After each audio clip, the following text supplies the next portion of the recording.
গল্পে স্বল্পে তরুণে আপনাদের স্বাগত। বাংলা সাহিত্য ভাণ্ডারে ছোট গল্পের সম্ভার অতুলনীয়। মণিমাণিক্য খচিত সেই সব ছোট গল্প নিয়েই আপনাদের সামনে আমি তরুণ।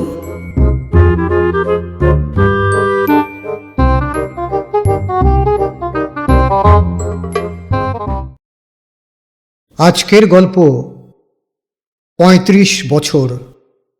রচনা তারাপদ রায়।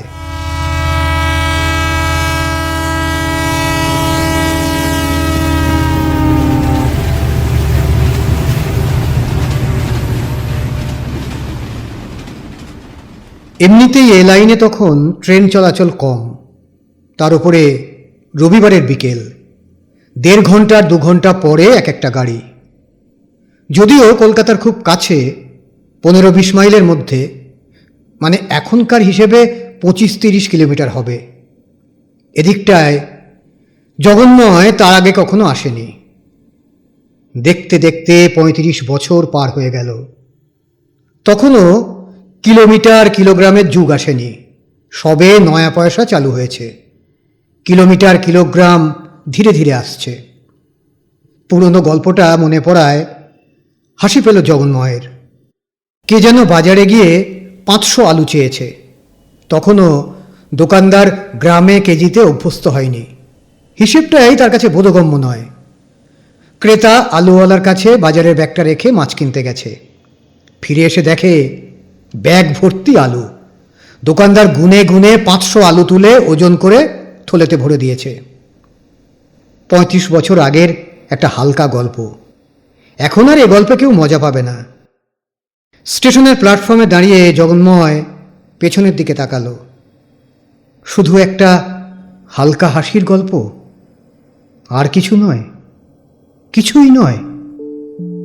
এই ৩৫ বছরে কত কি ঘটে গেল, কত উত্থান পতন, জয় পরাজয়, পাওয়া না পাওয়া, কত বৃষ্টি হয়ে গেছে, কত ঝড়, অন্ধকার মেঘ। ঘরোয়া হিসেবে ধরা হয় ১২ বছরে একটা যুগ। সেই হিসেবে ৩টে যুগ কেটে গেছে। সেই এক রবিবারের দুপুরে তৃপ্তি রেস্তোরাঁর বাঁধা চায়ের আড্ডা থেকে উঠতে উঠতে বেলা 12:30 বেজে গেল। তাড়াতাড়ি পায়ে হেঁটে খালি বাসায় ফিরে স্নান খাওয়া সেরে ছুটতে ছুটতে শিয়ালদা স্টেশন। 2:15 একটা গাড়ি আছে, পরের গাড়ি 4টের সময়। 2:15 গাড়ি ফেল করলে চলবে না, তাহলে শ্যামবাজার গিয়ে বাস ধরে পৌঁছতে হবে। তাতেও দেরি হয়ে যেতে পারে, কারণ ইন্টারভিউয়ের সময় দেওয়া আছে বিকেল 4টে। জগন্ময়ের MA পরীক্ষার রেজাল্ট মাসখানেক আগে বেরিয়েছে। খুব খারাপ রেজাল্ট, রীতিমতো অপমানজনক। অবশ্য জগন্ময় পরীক্ষা দিয়েই বুঝেছিল ফল ভালো হবে না, তবে এতটা খারাপ হবে ভাবেনি। তবুও ডিগ্রিতে অনার্স ছিল, তাই ভরসা করে কলকাতার আশেপাশে এদিকে ওদিকে ছোটোখাটো স্কুল কলেজে মাস্টারির দরখাস্ত পাঠিয়ে দিচ্ছিল, যথারীতি নিয়ম করে প্রতি রবিবারে অমৃতবাজার পত্রিকার বিজ্ঞাপনের পাতা দেখে। সেই অমৃতবাজার পত্রিকা তো মধ্যে উঠেই গিয়েছিল, এখন আবার কিছুদিন হলো বেরিয়েছে। একালে ছেলেমেয়েরা কি আগের মতো ওইভাবে দরখাস্ত পাঠায়? আজকাল কি দরখাস্ত পাঠালে সাক্ষাৎকারের চিঠি আসে, চাকরি হয়? স্টেশনের প্ল্যাটফর্মে দাঁড়িয়ে 3 যুগ পরের এই বিকেলে কলকাতা ফেরার গাড়ির জন্য অপেক্ষা করতে করতে জগন্ময় এলোমেলো সব কথা ভাবছিল। এখন স্টেশনে বেশ ভিড়। আগে ছুটির দিনে বিকেলে এমন সময়ে স্টেশনটা খুব ফাঁকা থাকত। 2-1 যাত্রী, কৃষ্ণচূড়া গাছের নিচে বাঁধানো বেদিতে ঘুমন্ত ভিখিরি ও কুকুর, এবং হয়তো একজন ঝালমুড়িওয়ালা। প্ল্যাটফর্মটা অনেক নিচু ছিল, গাড়ি থেকে প্রায় লাফিয়ে নামতে হতো। 24-25 বছর বয়সে সেটা বিশেষ কোনো অসুবিধের নয়। আর মালপত্র সঙ্গে কিছু নেই, শুধু হাতের মধ্যে একটা খামে কয়েকটা সার্টিফিকেট রয়েছে সাক্ষাৎকারের জন্য।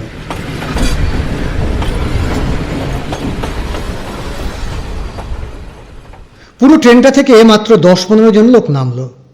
স্টেশনের গেটটা কোন দিকে সেটা একবার দেখে নিয়ে জগন্ময় সামনের দিকে এগোচ্ছে। এমন সময় পাশের কামরার দরজা থেকে মেয়েলি কণ্ঠে জগন্ময়ের নাম ধরে কে যেন ডাকল। জগন্ময়, এই যে আমি এখানে, আমার হাতটা একটু ধরো না। জগন্ময় মাথা ঘুরিয়ে দেখে আমি এখানে মানে মৃত্তিকা, রোল নম্বর 19, কাঁধে একটা খদ্দরের ঝোলা ব্যাগ, কামরার দরজার হ্যান্ডেল ধরে। হু হু করে বয়ে যাওয়া উত্তরে বাতাসে আলোয়ান আর শাড়ি সামলিয়ে এতটা নামতে একটু অসুবিধা হচ্ছে। জগন্ময়ের মনে পড়ল সেদিন খুব বাতাস ছিল, উত্তর দিক থেকে বয়ে আসা শীতের বাতাস। কাঁকর বিছানো প্ল্যাটফর্মের এদিক ওদিকে কৃষ্ণচূড়া আর মেহগনির পাতার মধ্যে শোঁ শোঁ করে শব্দ হচ্ছিল। স্টেশনের পাশে একটা মজে যাওয়া ডোবা ছেয়ে আছে মিহি নীল কচুরিপানার ফুলের আভায়। স্টেশন মাস্টারের ঘরের সামনে এক ঝাঁক ভাঁট শালিক নিজেদের মধ্যে হুটোপাটি করে ঝগড়া করছে। হাত বাড়িয়ে রেলগাড়ির দরজা থেকে নামাতে হলো মৃত্তিকাকে। সহপাঠিনী, 2 বছর একসঙ্গে পড়েছে। ক্লাসে বসে একেজির একঘেয়েমি ভরা পড়ানো শুনতে শুনতে একসঙ্গে ঘুমিয়ে পড়েছে। প্রফেসর তলাপাত্রের রসিকতা শুনে হো হো করে হেসেছে। বৃষ্টির দিনে ক্লাস ছুটির পরে কলেজ স্ট্রিটের রাস্তায় ট্রাম না থাকায় দল বেঁধে ধর্মতলা অবধি হেঁটে গিয়েছে। মৃত্তিকা দেখতে তেমন নয়, শ্যামলা দোহারা, সাধারণ চেহারা, তবে সপ্রতিভ, ন্যাকা নয়। ছিমছাম সাজগোজ করে, চোখে সুরমা টানে, কপালে তারামার্কা টিপ। MA ক্লাসের মেয়ে, অনেকদিন ডবল বিনুনি বেঁধে ইউনিভার্সিটিতে এসেছে। মৃত্তিকার একটা আকর্ষণ ছিল, টান ছিল। কখনো কখনো জগন্ময় যে তার প্রতি দুর্বলতা অনুভব করেনি তা নয়, বরং সেটাই স্বাভাবিক। অন্তত এতদিন পরে মনে হয় সেটাই সঠিক ছিল। সেদিন কিন্তু মৃত্তিকার সঙ্গে রেল স্টেশনে দেখা হয়ে যাওয়ায় বিশেষ খুশি হয়নি জগন্ময়।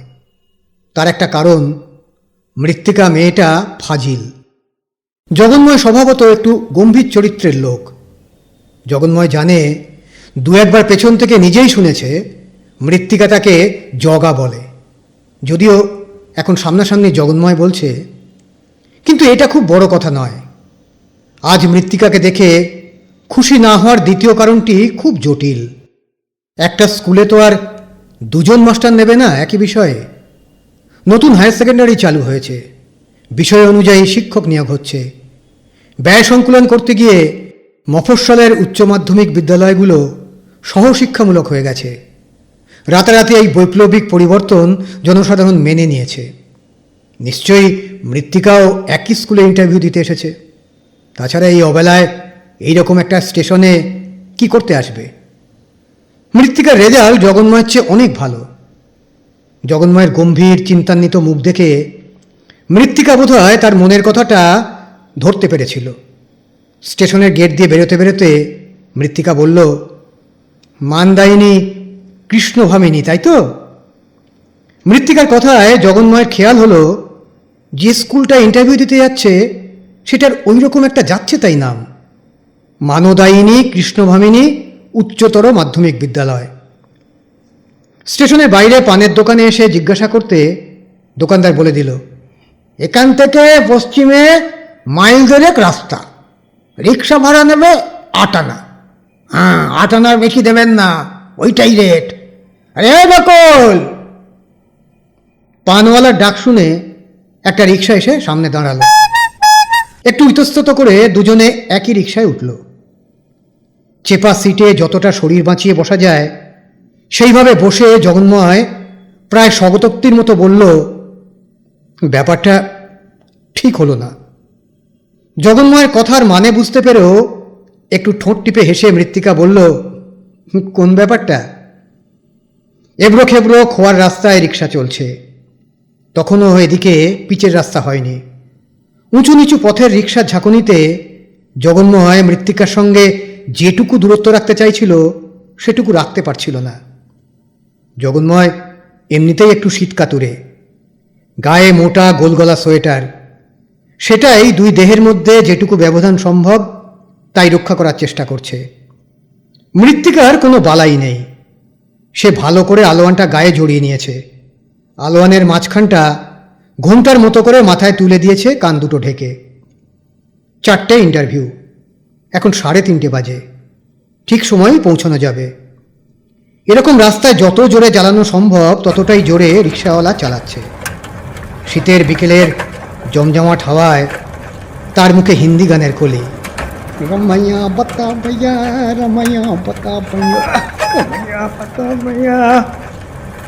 নীল নকশা কাটা লাল পশমের আলোয়ানের ঘোমটার নিচে মৃত্তিকাকে কেমন নতুন বউয়ের মতো দেখাচ্ছে। একটু মাথা ঘুরিয়ে চুরি করে দেখতে গিয়ে মৃত্তিকার কাছে ধরা পড়ে গেল জগন্ময়। মৃত্তিকা চোখ পাকিয়ে তাকালো। দোকানপাট, বাজারহাট, বাড়িঘর তখনও এদিকে ভালো করে গড়ে ওঠেনি। চারদিকে খোলা মাঠ, শীতের ফসল কাটা হয়ে গেছে। মধ্যে মধ্যে 2-1টা মাঠ সর্ষের ফুলে হলুদ হয়ে আছে। সর্ষে তোলার সময় তখনও হয়নি। সর্ষে ফুলের গাঢ় গন্ধে থমথম করছে বাতাস। সামনের দিকে অবেলার সূর্য এরই মধ্যে ঘোলাটে হয়ে এসেছে। কয়েকটা খয়েরি ভিনদেশি বক মাঠের ওপর দিয়ে উড়ে যাচ্ছে। মাঝে মধ্যে 2-4টে ঘরবাড়ি, টিনের চালা। একটা প্রচণ্ড ঝাঁকির মুখে দুহাত দিয়ে জগন্ময়কে জড়িয়ে ধরে নকুলকে একটা ধমক দিল মৃত্তিকা, এই আস্তে, পড়ে যাব নাকি?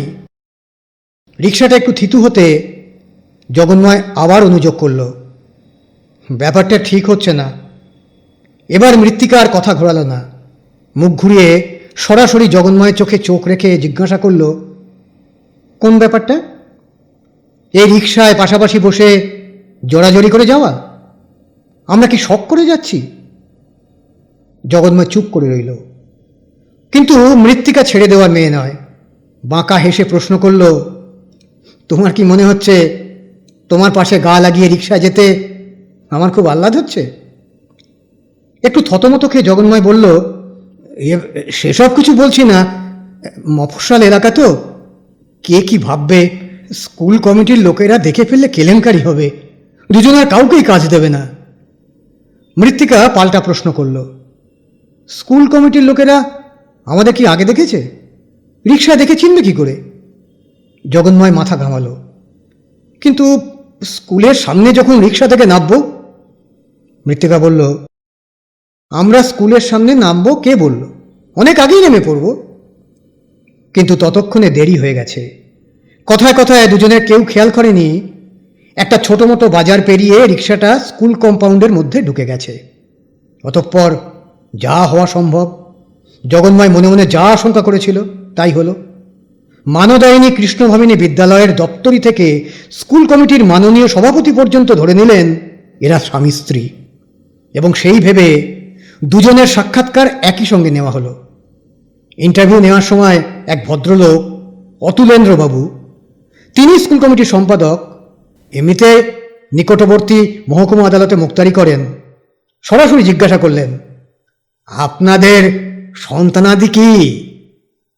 আসলে এদের কৌতূহলের উৎস হল স্বার্থ। নতুন পাশ করা ছেলেমেয়েরা বেশি দিন স্কুলে থাকে না, সরকারি চাকরি পরীক্ষা দিয়ে এদিক ওদিক চলে যায়, কিংবা কলেজে অধ্যাপনা সংগ্রহ করে। এরা পাকা লোক, পাড়া গাঁয়ের স্কুল চালান। অভিজ্ঞতা থেকে এরা জানেন জোড়ায় ধরতে পারলে সহজে জোট ভাঙে না। একজনা কিংবা অন্যজনা একে অন্যের জন্য আটকিয়ে যায়। দুজনারই কাজ হয়ে গেল।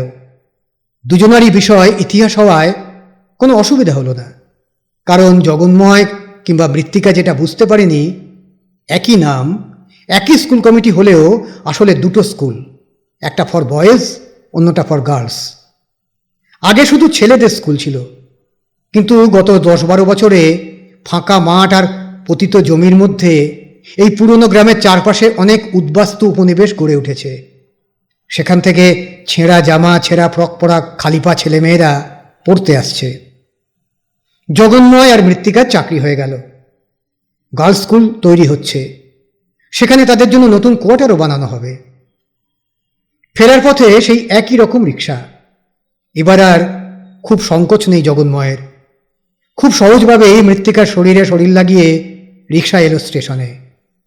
অবশ্য এ ব্যাপারে স্নায়বিক বা মানসিক কারণ যথেষ্ট নয়। সেদিন ফেরার পথে সন্ধ্যায় হাড়হিম করা ঠান্ডা বাতাস হু করে বইছিল। ট্রেনে উঠে প্রায় ফাঁকা কামরা। কামরার শেষ প্রান্তে জানলা নামিয়ে কুঁকড়িয়ে বসে পড়ল জগন্ময়। পাশে ঘন হয়ে বসে মৃত্তিকা বলল, তোমার খুব ঠান্ডা লাগছে? তারপর নিজের গায়ের গরম চাদরটা দিয়ে যৌথভাবে জড়িয়ে নিল জগন্ময় সমেত নিজেকে।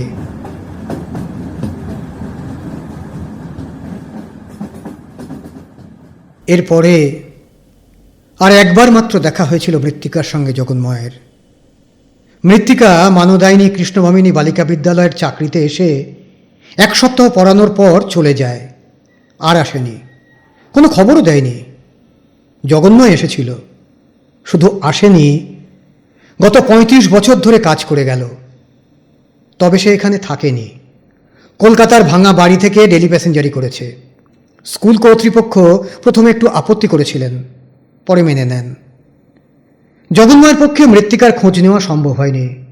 মৃত্তিকার ঠিকানা সে জানত না, তবে ইচ্ছে করলে খোঁজ খবর নিয়ে বার করতে পারত, তা করেনি। পুরনো বন্ধু বান্ধবদের কাছে কথায় কথায় জগন্ময় জেনেছিল কি একটা সরকারি পরীক্ষা দিয়ে মৃত্তিকা ডেপুটি ম্যাজিস্ট্রেট হয়েছে। মৃত্তিকার সঙ্গে শেষ দেখা হয়েছিল পরের সালে, 3 দিন পরে 25শে বৈশাখ। তারপরে 5 সপ্তাহ গরমের ছুটি। জগন্ময় 11 ক্লাসে ভারত ইতিহাসের মৌর্য যুগ পড়াচ্ছিল। এমন সময় ক্লাসে ঢুকে পুরনো দপ্তরি রামকানাই এসে জানিয়ে দিল, বৌদি এসেছেন। বৌদি? শুধু রামকানাই কেন, এই স্কুলের মাস্টারমশাইরা, পরিচালকেরা সবাই এখনো জানেন মৃত্তিকা তার স্ত্রী। কোনো একটা অসুবিধার জন্যে সে এখানে কাজে আসতে পারছে না। তাড়াতাড়ি ক্লাস সেরে টিচার্স রুমে গিয়ে জগন্ময় দেখে টিচার্স রুমের একপাশে একটা চেয়ারে মৃত্তিকা বসে এই গরমে দরদর করে ঘামছে। তার হাতে একতারা শুভ বিবাহ লেখা সিঁদুর হলদের ফোঁটা দেওয়া নিমন্ত্রণ চিঠি। ক্লাসের সময় 2-1জন অফ পিরিয়ডের মাস্টারমশাই ছাড়া এঘর ফাঁকাই থাকে। এখন বুড়ো হেড পণ্ডিত মশাই মধ্যের একটা চেয়ারে বসে ঝিমোচ্ছিলেন। তিনি মৃত্তিকাকে লক্ষ্যই করেননি, তবে সে এসেছে শুনে কেউ এসে ঘরের মধ্যে উঁকি দিয়ে দেখে গেল। জগন্ময় এসে মৃত্তিকার পাশের একটা চেয়ারে বসল। হঠাৎ এখানে কেন? তুমি না বাইরের কোথায় চাকরি করছো? মৃত্তিকা বলল, বর্ধমানে। তোমার কলকাতার বাসায় যেতাম, কিন্তু ঠিকানা জানি না, তাই এখানেই আসতে হলো। জগন্ময় জিজ্ঞাসা করল, এত জরুরি কিসের? মৃত্তিকা বলল, আমার বিয়ে। কথাটা শুনে জগন্ময়ের যেন কোথায় একটু লাগলো। একটু ম্লান হেসে বলল, কার সঙ্গে? মৃত্তিকা এখনো আগের মতোই প্রগল্ভা। সে উত্তর দিল, তোমার সঙ্গে নয়। জগন্ময় বলল, কেন নয়? ততক্ষণে মৃত্তিকা একটা শুভ বিবাহের পত্রে জগন্ময়ের নাম ঠিকানা লিখে ফেলেছে। সেটা জগন্ময়ের হাতে দিয়ে উঠে দাঁড়ালো, মুখে বলল, যেও কিন্তু, আমি উঠছি, 1:30টার ট্রেনটা ধরতে হবে। স্কুলের উঠোনে রিক্সা দাঁড় করিয়ে রেখেছিল। মৃত্তিকা সেটায় উঠে চলে গেল। বাইরে ঝাঁঝা করছে রোদ, গরম বাতাস বইছে। 3 যুগ পার হয়ে গেছে। সেদিনের শহরতলির শান্ত নিরিবিলি রেল স্টেশন আর তার চারপাশের জনপদ আজ লোকজনে হাটবাজারে জমজমাট। 8-10টা স্কুল, একটা কলেজ, গোটা 3 সিনেমা হল আর ভিডিও পার্লারে তো ছড়াছড়ি। জায়গাটার চেহারা সম্পূর্ণ পাল্টিয়ে গেছে। জগন্ময়ের চোখের সামনেই বদল হয়েছে, একদিনে হয়নি। ফেরার ট্রেনের জন্যে জগন্ময় দাঁড়িয়ে আছে। সন্ধে হয়ে এসেছে। স্কুল ছুটির পর ফেয়ারওয়েল ছিল, তাই দেরি। সাধারণত স্কুল ছুটির পর জগন্ময় দেরি করে না, যত তাড়াতাড়ি পারে স্টেশনে এসে ট্রেন ধরে। কিন্তু আজ শেষ দিন, 35 বছর পরের শেষ দিন। হাত ব্যাগে মিষ্টির বাক্স, একটা রামায়ণ, সঙ্গে একটা নতুন ছাতা। ফেয়ারওয়েলের উপহার নিয়ে জগন্ময় ট্রেনের জন্য দাঁড়িয়ে আছে। এই অসময়েও স্টেশন গিজগিজ করছে। একটু পরে ট্রেন আসবে। তার কামরার দরজায় দাঁড়িয়ে মৃত্তিকা বলবে না, আমার হাতটা একটু ধরো, আর তার দরকারও হবে না। এখন প্ল্যাটফর্ম অনেক উঁচু হয়েছে। তাছাড়া বিদায় উপহারে জগন্ময় 2 হাতি জোড়া। ট্রেন এসে গেল। তাড়াতাড়ি ভিড় ঠেলে কামরায় উঠতে উঠতে জগন্ময় মনে পড়ল মৃত্তিকার সঙ্গে কতকাল যোগাযোগ নেই, কতকাল তার কথা মনেও পড়েনি। আজ এই শেষ দিনে মনে পড়ল।